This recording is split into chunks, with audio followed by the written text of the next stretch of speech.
तीसरे अंक में आने वाले प्रमुख पात्र है सम्राट चंद्रगुप्त महाराजा, आचार्य चाणक्य चंद्रगुप्त के गुरु एवं महामंत्री, अलका मृतनंद की नर्तकी, वसुगुप्त कुसुमपुर के समाहर्ता, यशोमर्दन कुसुमपुर के अंतपाल, पुष्पदंत कुसुमपुर के कार्यान्तिक का चित्रण कुसुमपुर में किया गया है। चंद्रगुप्त अपनी विजय यात्रा खत्म करके कुसुमपुर लौट रहा है। वो चाहता है कि खुशी में एक महोत्सव का आयोजन हो और नागरिकों को सम्मिलित करे, पर आचार्य चाणक्य का मानना है कि इस तरह का विजयोत्सव नहीं मनाना चाहिए। जब भी हम लोग जीतते हैं उसी समय हम लोग विजयोत्सव मनाने की तैयारी करते हैं। हम लोग विजयोत्सव मनाने में खुशी या मग्न रहते हैं, उसी समय हमारे शत्रु लोग जाग जाते हैं और हमारा संहार करने के लिए उनको एक कारण मिल जाता है। इसीलिए हम लोगों को उस तरह का मौका नहीं करनी चाहिए। यहाँ पे कौमुदी महोत्सव या नृत्य महोत्सव होने की आवश्यकता नहीं है। पर चाणक्य की बात सुनने के लिए चंद्रगुप्त तैयार नहीं होता है। वह सोचता है कि मैं महाराजा हूं इधर, तो मेरा बात मानना है। लोगों को या नागरिकों को खुश करने के लिए एक महोत्सव की आयोजना जरूर करनी होगी। सम्राट चंद्रगुप्त पुष्पदंत नामक एक कार्यान्तिक को बुलाता है और कहता है कि कौमुदी महोत्सव का आयोजन करनी है और वहां पे कुसुमपुर के सभी निवासियों को अच्छे से भोजन और उपहार देना है, सभी लोगों को मनोरंजन करना है। पुष्पदंत बताता है कि किस तरह वह आयोजन की तैयारी किया है। उस आयोजन की तैयारी को सुनते ही चंद्रगुप्त बहुत खुश हो जाता है और बताता है कि उत्सव के लिए जितना भी खर्च होगा करो, पर वो जो खर्च होगा वो लोगों के कर से वसूल किए हुए आर्थिक निधि से नहीं बल्कि राजनिधि यानी मेरे निधि से खर्च होना है। वसुगुप्त ये सब सुनने के बाद कहता है कि आप तो महान है, कारण पिछले राजा जो था वह नागरिकों के कर से एकत्र किए हुए आर्थिक निधि से यह उत्सव का आयोजन करता था, पर आप तो अपनी निधि से करने वाले हैं। यशोमर्दन कहता है कि यह सब आयोजन करने से पहले एक बार आचार्य चाणक्य के सम्मति लेना आवश्यक है। चंद्रगुप्त कहता है कि वो सबकी आवश्यकता नहीं है। इस समय वसुगुप्त चंद्रगुप्त से बताता है कि आपके मन बहलाने के लिए मैंने एक नृत्य का आयोजन किया है। अगर आप चाहेंगे तो मैं उस नर्तकी को यहाँ पे आपके अंतपुर में बुलाने के लिए कहूंगा। आचार्य को बुलाने निकलता है। तब तक वसुगुप्त चंद्रगुप्त के लिए नृत्य का आयोजन करके उस नर्तकी को प्रस्तुत करता है। नर्तकी दिखने में बहुत सुंदर है, वह अच्छी तरह से नाचती है। वसुगुप्त का कहना है कि जो नर्तकी आपके सामने आई है वह मृतनंद महाराज की आस्थान नर्तकी थी। नंद महाराज के आस्थान में वह नाचती थी। अगर अब यहाँ आपके सामने नाचेगी आपका गौरव और भी बढ़ेगा। नर्तन शुरू होता है।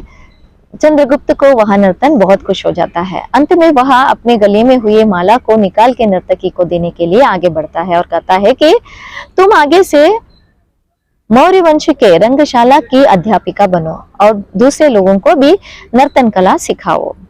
उसी समय आचार्य चाणक्य का प्रवेश होता है। आचार्य चाणक्य आकर बताते हैं कि तुम्हें इसे तोहफा देने की आवश्यकता नहीं है, रोको।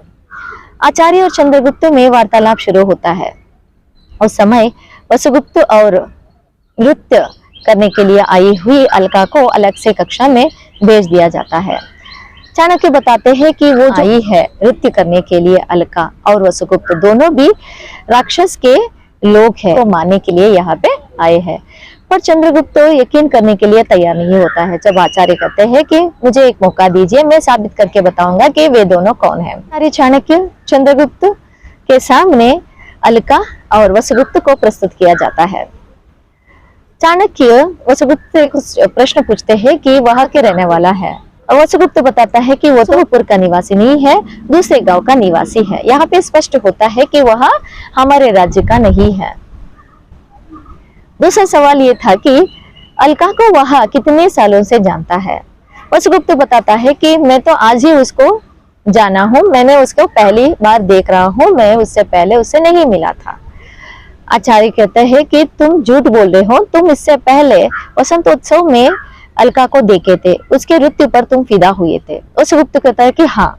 यहाँ पे स्पष्ट होता है कि दूसरी बात कि वसुगुप्त और अलका का परिचय पुराना है। तब तक वसुगुप्त बता देता है कि मैं बहुत कुछ बोल रहा हूँ, मुझे पता नहीं चल रहा है कि मैं क्या बोल रहा हूँ, शायद मैंने मधुपान ज्यादा कर लिया है, इसलिए कृपा मुझे अभी छोड़ दीजिए, अभी विचारण मत कीजिए।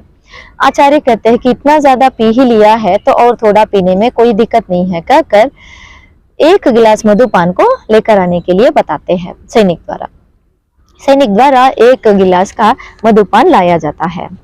आचार्य कहते हैं कि उस मधुपान को अलका करे। अलका कहती है कि मैं ऐसी स्त्री नहीं हूँ कि वो मैं मधुपान करूं। जबरदस्ती अलका को मधुपान करवाया जाता है और आधा मधुपान होने के बाद बचा हुआ आधा मधुपान को बलपूर्वक वसुगुप्त को पिलाया जाता है। वसुगुप्त थोड़े ही क्षण में मर जाता है। गुप्त को यकीन हो जाता है कि वो जो आई है वह विषकन्या है, चंद्रगुप्त को मारने के लिए उसके शत्रु ने भेजा है।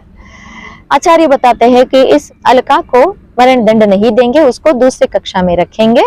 जब शत्रुओं का नाश करने के लिए समय आएगा उस समय इस विषुकन्या का उपयोग हम लोग करेंगे बोलकर अलका को भेज दिया जाता है। यहाँ पर चंद्रगुप्त और चाणक्य के जो स्नेह था, बांधव्यता वहां फिर से जोड़ने लगता है।